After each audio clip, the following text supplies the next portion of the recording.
North Korea tested an intercontinental ballistic missile on Friday that it claimed has the range to hit major U.S. cities, prompting a fresh round of condemnation from the U.S. and other countries.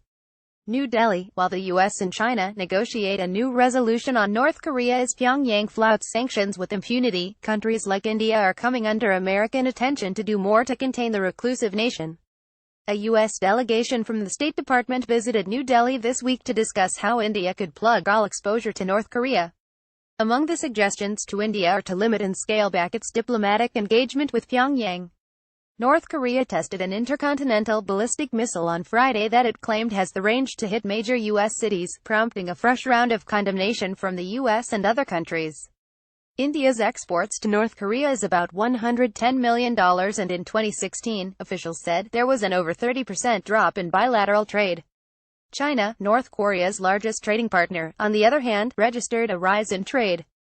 In April this year, responding to UN resolutions, the Indian government also banned all trade, except food and medicines, with North Korea. Through an official gazette on April 21, the Modi government prohibited Indian citizens or companies from supplying to Pyongyang arms, any nuclear-related material or technology, or any other material that would enhance its ballistic missile capabilities. India's relationship with North Korea is a remnant of its non-aligned past. But in recent years, India has highlighted the proliferation problem from North Korea. New Delhi sees a complex web of sharing of nuclear and missile technology between China, Pakistan and North Korea, something that is well documented. Officials say they are being put on the defensive as India is the third largest trading partner for North Korea. If more than 95% of trade is by one country, China, others in the list don't really matter, do they, said an Indian official. The U.S. has had singular failure in getting China to act definitively on North Korea. Sources said the U.S. wanted India to help to look for North Korean activity in the Indian subcontinent, which could be illicit activity under the garb of legitimate trade and suspicious movements of its people. The U.S. is clearly coming up dry in terms of options to deal with this intransigent nation which has advanced its technological prowess despite being under UN and U.S. sanctions. But the Trump administration is looking at this differently. Having imposed sanctions on a couple of Chinese entities, Washington is on a mission to get its partners like Germany, France and India to cut back on engagement with Pyongyang as also remain on the same page. This is becoming difficult because of China and Russia, neither of whom really want to cooperate with the U.S. at present.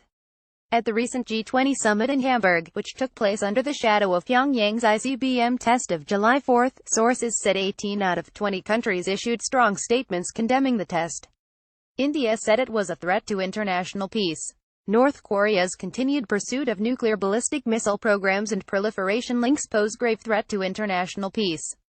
They also impacted India's national security, call upon North Korea to refrain from such actions that undermine international peace, Mayo said. The two countries who did not condemn the tests were South Africa and Saudi Arabia. Saudi Arabia is one of Washington's closest allies. Recent reports suggest that there are thousands of North Koreans working in the Gulf states like UAE and Qatar. Some other